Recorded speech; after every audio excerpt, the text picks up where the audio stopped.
KCTV5 is learning of several tornadoes that touched down in and around our viewing area today. Here's video captured by storm chaser Danny McNair in the area between Kingston and Hamilton, Missouri, showing what appears to be a funnel cloud coming close or touching down. Thankfully, at this point, we are not hearing of any reports of injuries. And then take a look at this video. This was captured in Mirabile, Missouri. Our viewer, Teresa Lee, sent this in to us. You can see that funnel clearly appearing to swirl right over her area, her neighborhood there, kicking up debris on the other side of that tree line. And this video from Edwin Sexton shows a funnel cloud near the area of Purdon, Missouri in Lynn County.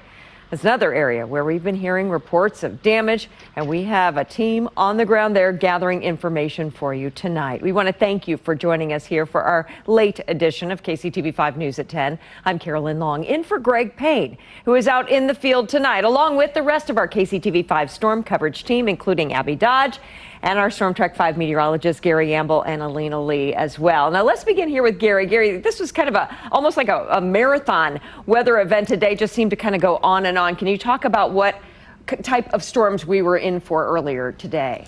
Well, these were mostly storms that were hugging a warm front north of Kansas City. Basically, it was along and generally north of U.S. Highway 36, and then a cold front storm that spawned a tornado near Sedalia. You can see the center of rotation here is now over northeast Missouri. Still a very active storm situation, especially from areas just east of St. Louis all the way down into southeast Missouri. But this is the storm history of those reports. As many as 5 confirmed, and that means eyeballs on the tornado. Starting out in Troy, Kansas, just west of St. Joe, on the Kansas side of the state line. That was a tornado with debris. Then that storm moved over towards Mirabile, Missouri, where roof damage was noted from that particular storm. That same cell moved up towards Linneus, Missouri. The fire department reporting that storm, and New Boston had a storm chaser report seeing that tornado as well.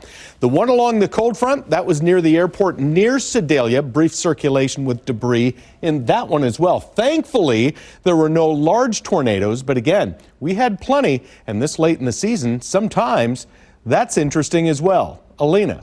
Yeah, absolutely. I mean, we typically can get a second severe weather season in the Midwest, so it's not too unusual to see tornadoes this late in the year. In fact, on average, Kansas sees around 3 tornadoes and Missouri around 2. In fact, Texas wins the number of tornadoes on average, and this is a report coming in from the Storm Prediction Center dating back from 1989 to 2013.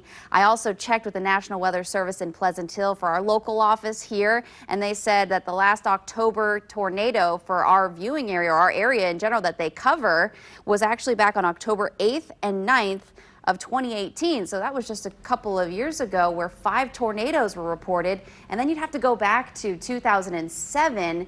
That was when we saw another tornado in our area as well. So again, Carolyn, just to put it in perspective, not unusual, but certainly saw a lot of tornadoes out there for this time of year, especially in Missouri. Well, it's definitely unwelcomed. Thank you, Alina. Right now, let's go ahead and take a look at the Evergy outage map. At one point today, when those storms were at their strongest, we saw more than 3,000 customers without power. Well, now we're down to 370 people in the dark, and Evergy crews are sure hustling still to get those people still back on the grid tonight. Now, with images like these, it's no wonder so many lost power. These are pictures shared by the Caldwell County Sheriff's Office, who say that anyone in need of help is encouraged to reach out to them. There's also plenty of cleanup going on in Sedalia. Our mobile storm tracker was there when the storms moved through. We spotted tree branches down really all over the place, plus a house, a roof, a car, and deck all damaged. But neighbors came out to help get things cleaned up pretty quickly. We got a lot of good friends and family. The Pettis County Sheriff is here.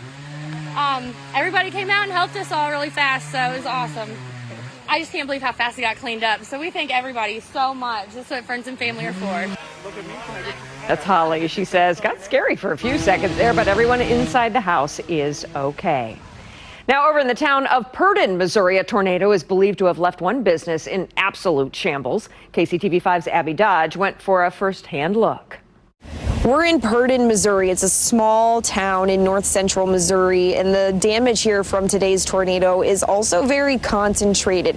This is the biggest piece of debris that we were able to find. It's a trailer home or a mobile home, but it's not someone's house. It's actually been converted into an office, so thankfully there is not anyone without a home tonight. There is tons of debris everywhere lining the streets and across the road. You can see where the wind just blew pieces of debris, and they've gotten caught up in those tree limbs. But this trailer home actually was sitting on a concrete slab. You can see where it used to be compared to where it is now.